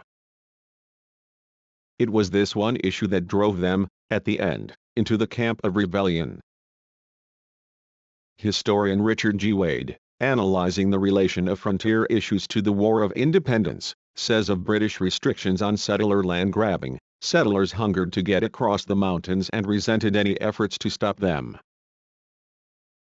The revolution was fought in part to free the frontier from this confinement. Like Bacon's rebellion, the liberty that the American revolutionists of the 1770s fought for was in large part the freedom to conquer new Indian lands and profit from the commerce of the slave trade, without any restrictions or limitations. In other words, the bourgeois freedom to oppress and exploit others. The successful future of the settler capitalists demanded the scope of independent nationhood. But as the first flush of settler enthusiasm faded into the unhappy realization of how grim and bloody this war would be, the settler sunshine soldiers faded from the ranks to go home and stay home. Almost 1/3 of the Continental Army deserted at Valley Forge. So enlistment bribes were widely offered to get recruits.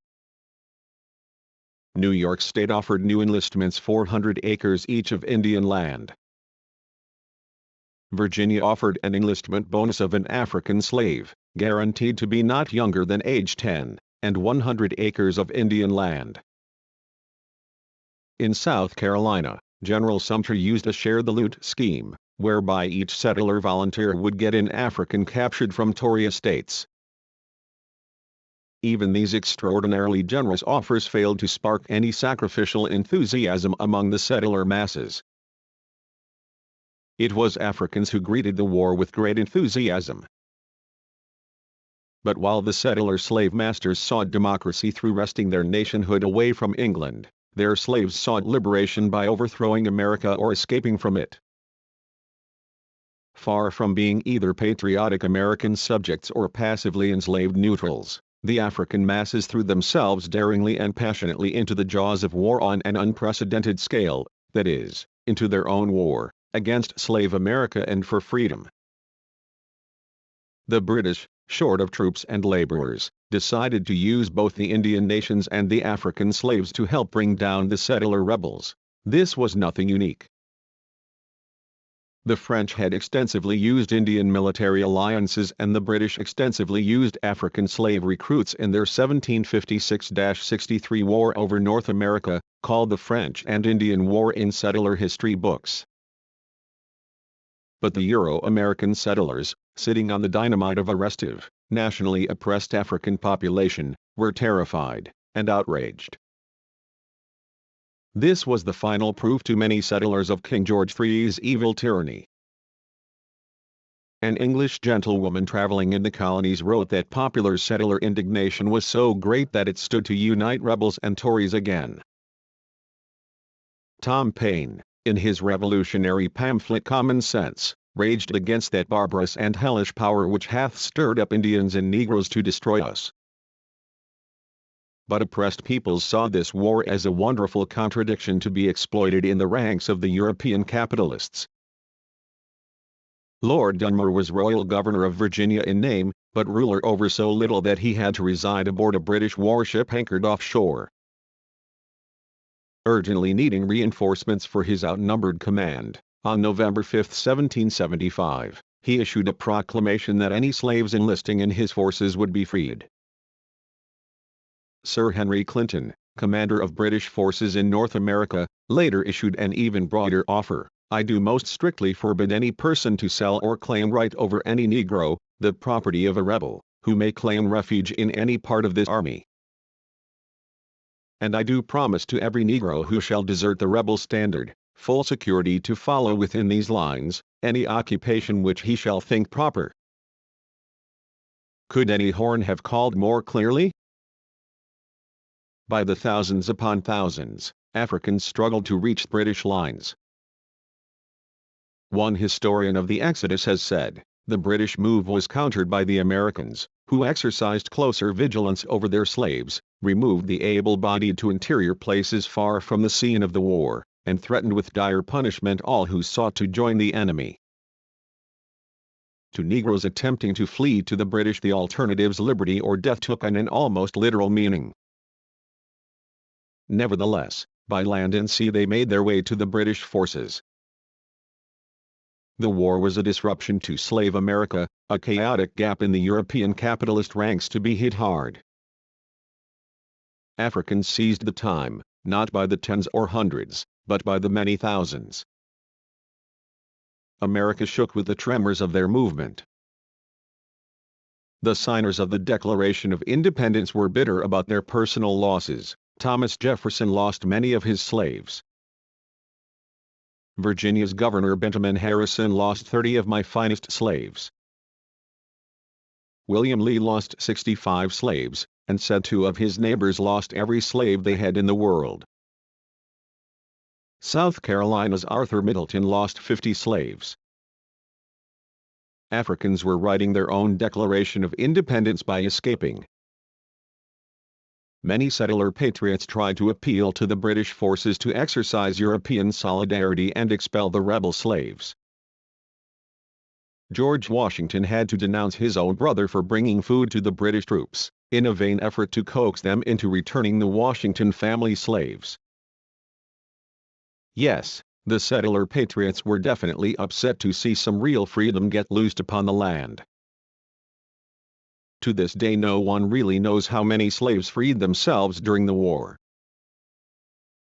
Georgia's settlers were said to have lost over 10,000 slaves, while the number of African escaped prisoners in South Carolina and Virginia was thought to total well over 50,000.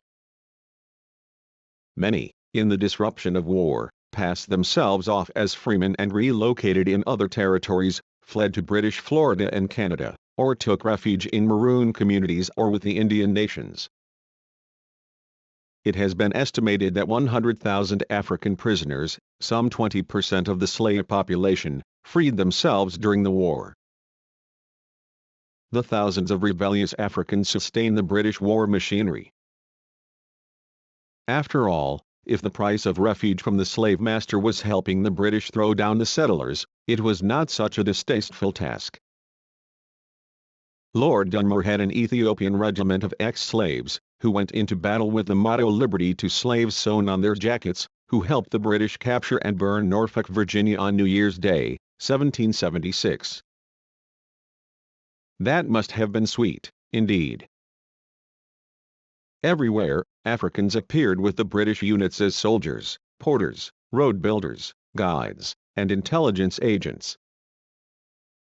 Washington declared that unless the slave escapes could be halted, the British Army would inexorably grow like a snowball in rolling. It was only under this threat, not only of defeat, but defeat in part by masses of armed ex-slaves, that the settlers hurriedly reversed their gears and started recruiting Africans into the continental U.S. Army. The whole contradiction of arming slaves and asking them to defend their slave masters was apparent to many. Fearing this disruption of the concentration camp culture of the plantations, and fearing even more the dangers of arming masses of Africans, many settlers preferred to lose to their British kith and kin rather than tamper with slavery. But that choice was no longer fully theirs to make, as the genie was partway out of the bottle. On December 31, 1775, General Washington ordered the enlistment of Africans into the Continental Army, with the promise of freedom at the end of the war. Many settlers sent their slaves into the army to take their place. One Hessian mercenary officer with the British said, "The Negro can take the field instead of the master." And therefore, no regiment is to be seen in which there are not Negroes in abundance. Over 5,000 Africans served in the Patriot military, making up a large proportion of the most experienced troops. Settlers usually served for only short enlistments, 90 days duty being the most common term, while slaves served until the war's end or death. For oppressed peoples, the price of the war was paid in blood. African casualties were heavy. One half of the Africans who served with the British in Virginia died in an epidemic. And the Indian nations allied to the Crown suffered greatly as the tide of battle turned against their side. The same was true of many Africans captured in British defeats. Some were sold to the West Indies and others were executed. A similar heavy fate fell on those recaptured while making their way to British lines. The settler mass community organizations, such as the infamous Committees of Correspondence in New York and Massachusetts, played the same role up north that the slave patrols played in the South, of checking and arresting rebellious Africans. Even those who had allied with the victorious settlers did not necessarily find themselves winning anything. Many Africans were disarmed and put back into chains at the war's end, despite solemn settler promises. John Hancock, President of the Continental Congress, may have presented African U.S. troops with a banner, which praised them as the bucks of America, but that didn't help Africans such as Captain Mark Starlin. He was the first African captain in the American naval forces, and had won many honors for his near-suicidal night raids on the British fleet, which is why the settlers let him and his all-African crew sail alone. But as soon as the war ended, his master simply reclaimed him. Starlin spent the rest of his life as a slave. He, ironically enough, is known to historians as an exceptionally dedicated patriot, super loyal to the new settler nation. What was primary for the African masses was a strategic relationship with the British Empire against settler America. To use an old European power against the Euro-American settlers, who were the nearest and most immediate enemy, was just common sense to many. 65,000 Africans joined the British forces, over 10 for everyone enlisted in the continental U.S. ranks. As Lenin said in discussing the national question, the masses vote with their feet. And in this case they voted against America. Secondarily, on an individual level, Africans served with various forces in return for release from slavery. There was no real political unity, or larger allegiance involved, just a quid pro quo. On the European sides as well, obviously.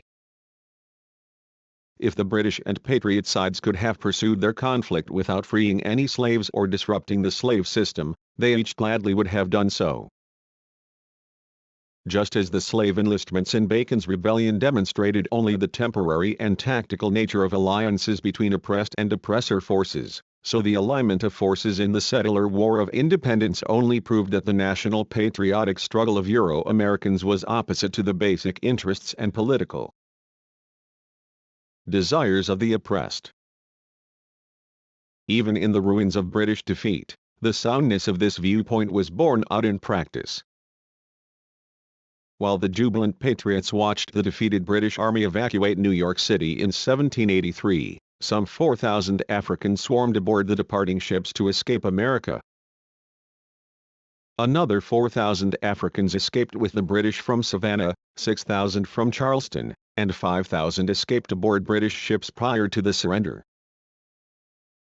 Did these brothers and sisters lose the war, compared to those still in chains on the plantations? Others chose neither to leave nor submit. All during the war, Indian and African guerrillas struck at the settlers. In one case, 300 African slaves fought an extended guerrilla campaign against the planters in both Georgia and South Carolina. Originally allied to the British forces, they continued their independent campaign long after the British defeat. They were not overcome until 1786, when their secret fort at Bear Creek was discovered and overwhelmed.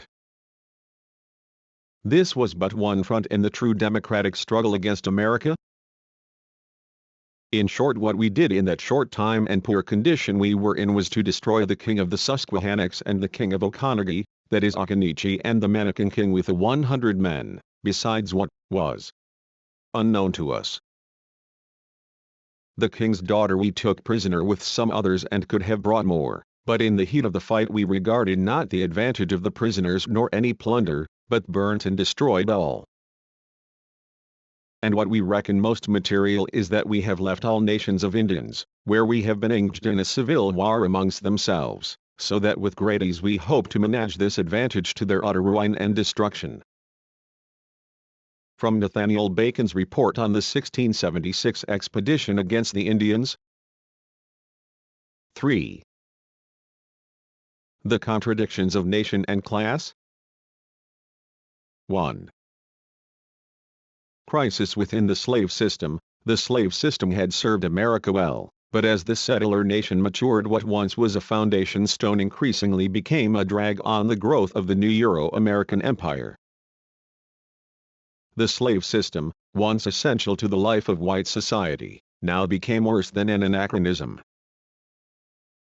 It became a growing threat to the well-being of settler life. While the settler masses and their bourgeois leaders still intended to exploit the oppressed to the fullest extent, increasingly they came to believe that one specific form of exploitation, African slavery, had to be shattered. Nothing is gained without a price. As natural and heaven-sent as the great production of African slave labor seemed to the planters, this wealth was bought at the cost of mounting danger to settlers as a whole.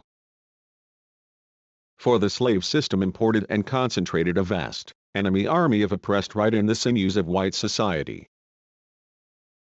This was the fatal contradiction in the slave power so clearly seen by early settler critics of slavery. Benjamin Franklin, for example, not only gave up slave owning himself, but in 1755 wrote that slavery should be banned and only Europeans permitted to live in North America. 20 years later, as the Articles of Confederation were being debated, South Carolina's Lynch stated that since Africans were property they shouldn't be taxed any more than sheep were. Franklin acidly replied, "Sheep will never make insurrection." Thomas Jefferson of Virginia probably personified this contradiction more visibly than any other settler. He is well known in settler history books as the liberal planter who constantly told his friends how he agonized over the immorality of slavery.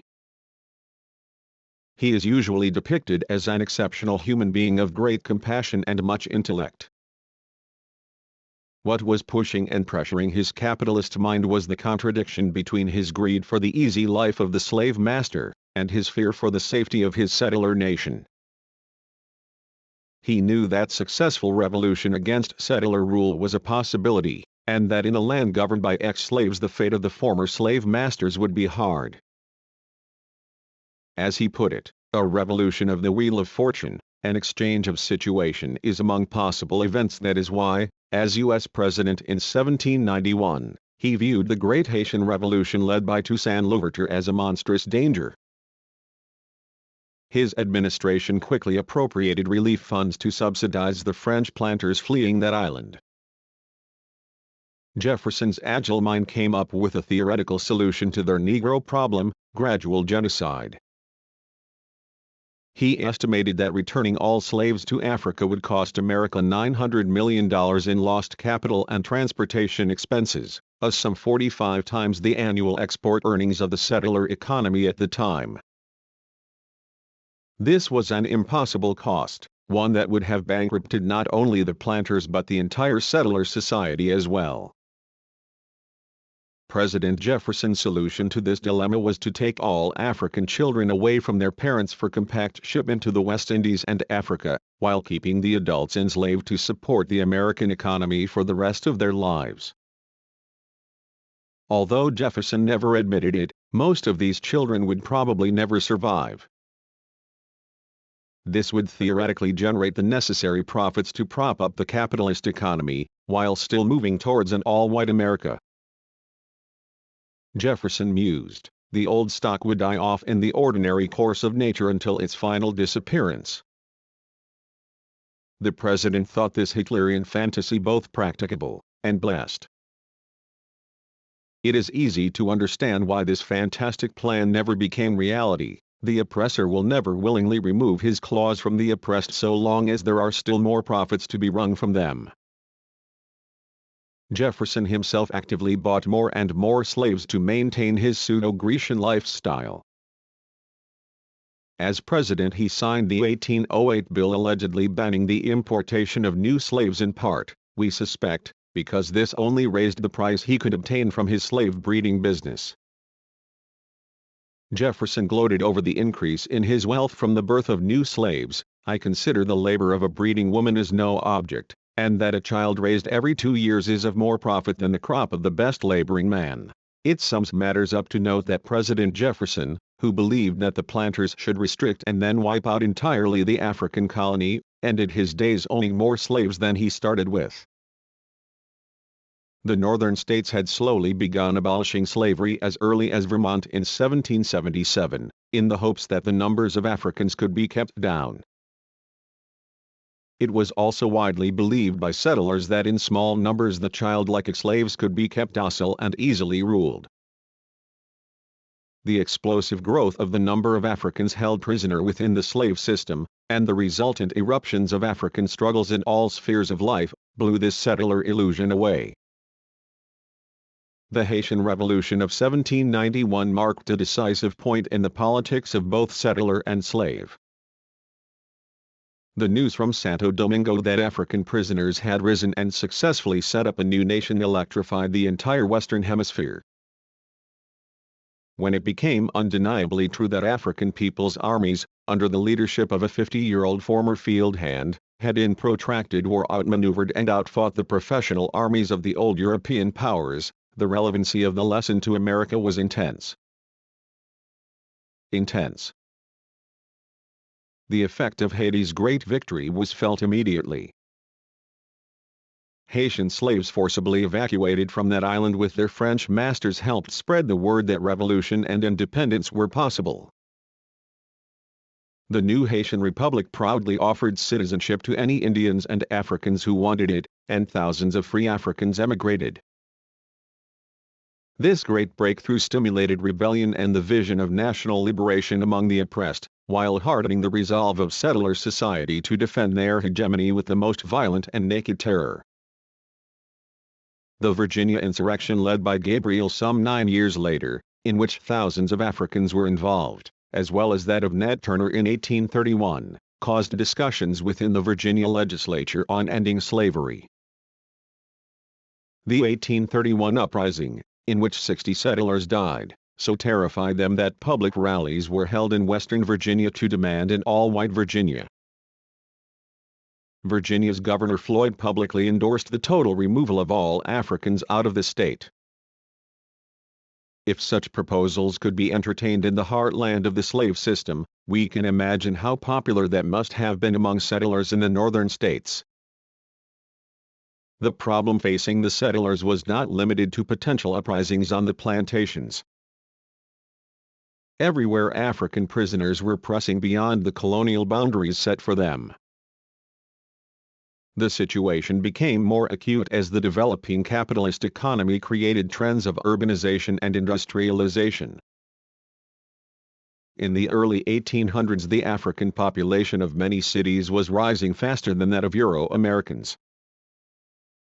In 1820, Africans comprised at least 25% of the total population of Washington, Louisville, Baltimore, and St. Louis.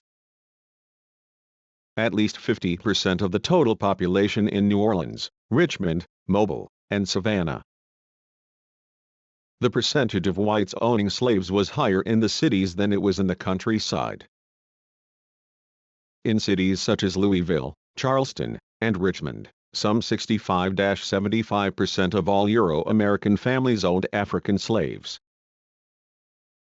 And the commerce and industry of these cities brought together and educated masses of African colonial proletarians, in the textile mills, mines, ironworks, docks, railroads, tobacco factories, and so on. In such concentrations, Africans bent and often broke the bars surrounding them. Increasingly, more and more slaves were no longer under tight control. Illegal grog shops, white-owned, of course, and informal clubs flourished on the back streets. Restrictions on even the daily movements of many slaves faltered in the urban crowds. Contemporary white travelers often wrote of how alarmed they were when visiting southern cities at the large numbers of Africans on the streets. One historian writes of New Orleans, "It was not unusual for slaves to gather on street corners at night, for example, where they challenged whites to attempt to pass, nor was it safe to accost them, as many went armed with knives and pistols in flagrant defiance of all the precautions of the Black Code." A Louisville newspaper editorial complained in 1835 that Negroes scarcely realized the fact that they are slaves. Insolent, intractable. It was natural in these urban concentrations that slave escapes, prison breaks, became increasingly common.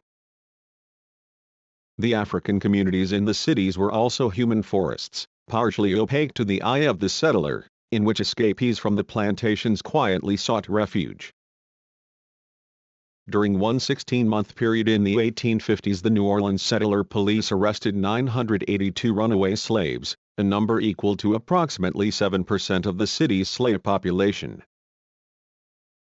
In 1837, the Baltimore settler police arrested almost 300 Africans as proven or suspected escapees, a number equal to over 9% of that city's slave population. 78 and, of course, these are just those who were caught. Many others evaded the settler law enforcement apparatus. Frederick Douglass, we remember, had been a carpenter and shipyard worker in Baltimore before escaping northward to pursue his agitation.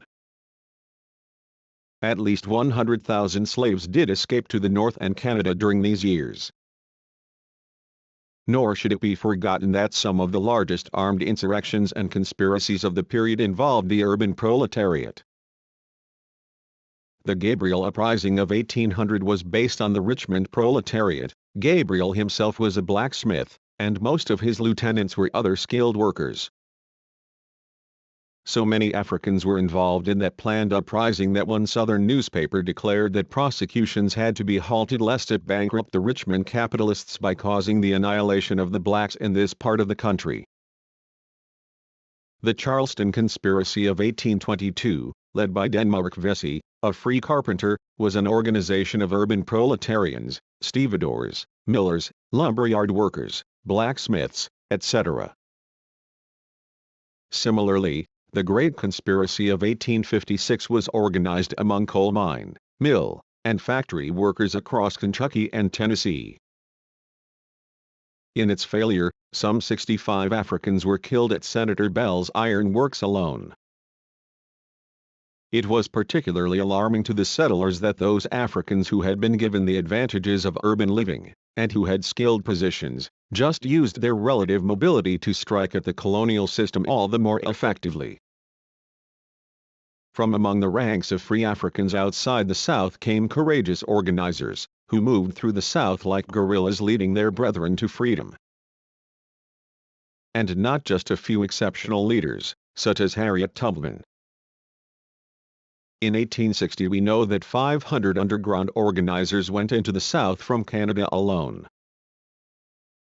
On the plantations the African masses resisted in a conscious, political culture.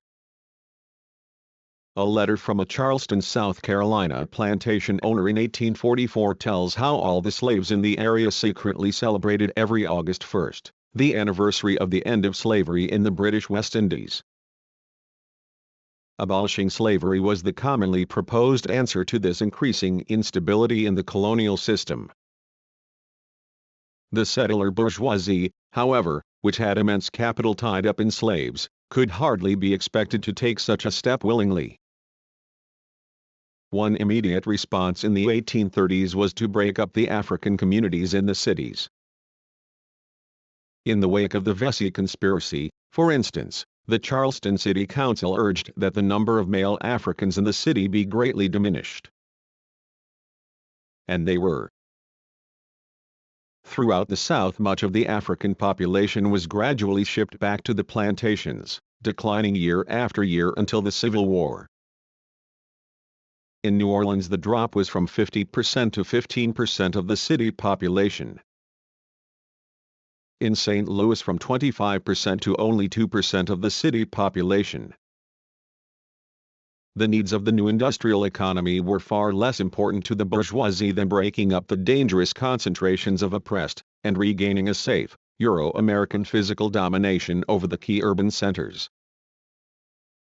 One northern writer traveling through the South noted in 1859 that the Africans had been learning too much in the cities. This has alarmed their masters, and they are sending them off, as fast as possible, to the plantations where, as in a tomb, no sight or sound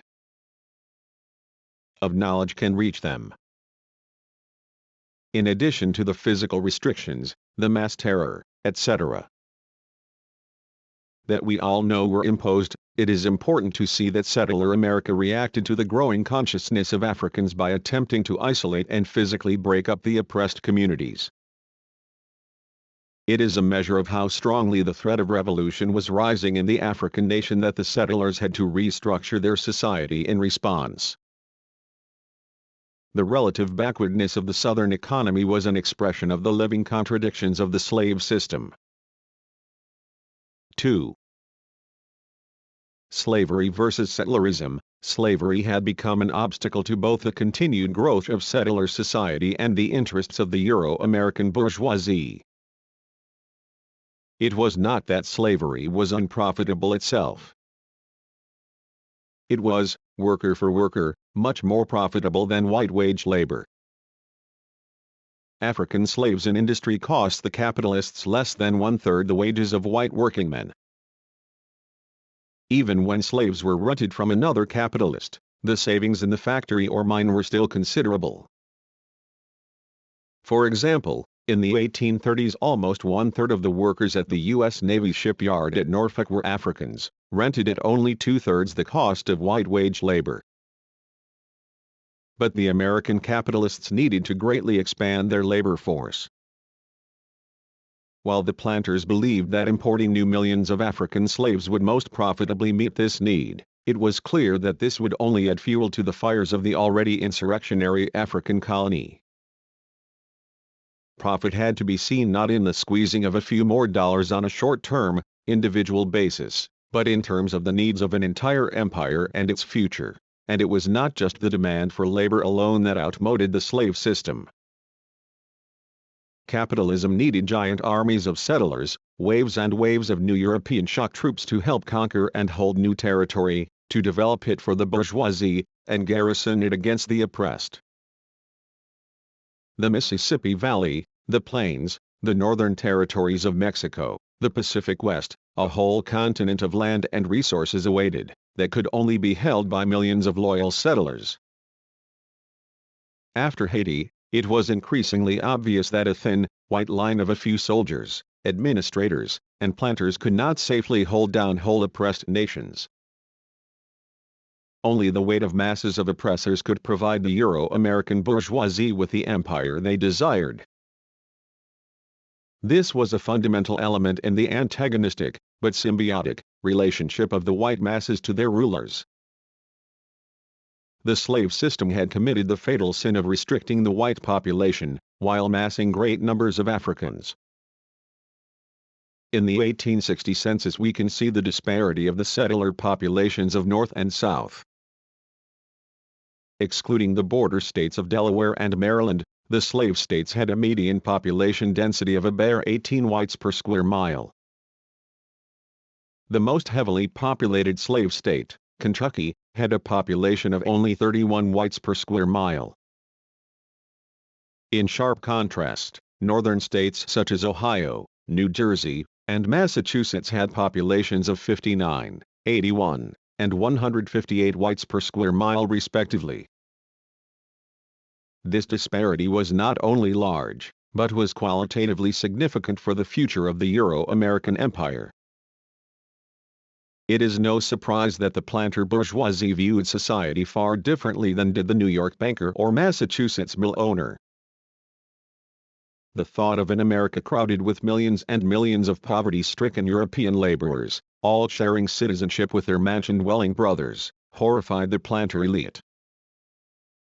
They viewed themselves as the founders of a future America that would become a great civilization akin to Greece and Rome, a slave empire led by the necessarily small elite of aristocratic slave owners. These retrogressive dreams had definite shape and plans for expansion of the slave power far beyond the South. After all, if the Spanish Empire had used armies of Indian slaves to mine the gold, silver, and copper of Peru and Mexico, why could not the southern planter bourgeoisie colonize the great minefields of New Mexico, Utah, Colorado, and California, with millions of African helots sending the great mineral wealth of the West back to Richmond and New Orleans? These super profits might finance a New World empire, just as they once did for semi-feudal Spain. Why could not the plantation system be extended, not just to Texas, but to swallow up the West, Mexico, Cuba, and Central America? If masses of Africans already sweated so profitably in the factories, mills, and mines of Birmingham and Richmond, why couldn't the industrial process be an integral part of a new slave empire that would bestride the world, as Rome once did Europe and North Africa? The planter capitalists who tantalized themselves with these bloody dreams had little use for great numbers of penniless European immigrants piling up on their doorstep. While Northerners saw the increasing dangers of a slave economy, with its mounting, captive armies of Africans, the planters saw the same dangers in importing a white proletariat. The creation of such an underclass would inevitably, they thought, divide white society, since the privileged life of settlerism could only stretch so far. Or in other words, too many whites meant an inevitable squabble over dividing up the loot. In 1836, Thomas Ardew of William and Mary College warned his northern cousins that importing Europeans who were meant to stay poor could only lead to class war, between the rich and the poor, the capitalist and the laborer. When these things shall come, when the millions, who are always under the pressure of poverty, and sometimes on the verge of starvation, shall form your numerical majority, as is the case now in the old countries of the world, and universal suffrage shall throw the political power into their lands, can you expect that they will regard as sacred the tenure by which you hold your property? These were prophetic words, but in any case the deadlock between these two factions of the settler bourgeoisie meant that both sides carried out their separate policies during the first half of the 1800s. While the merchant and industrial capitalists of the North recruited the dispossessed of Europe, the Southern planters fought to expand the slave power. Edmund Ruffin, the famous Virginia planter, smugly boasted that, one of the greatest benefits of the institution of African slavery to the Southern states is its effect in keeping away from our territory, and directing to the North and Northwest, the hordes of immigrants now flowing from Europe. 88, such is the blindness of doomed classes. 4. Settler trade unionism. 1.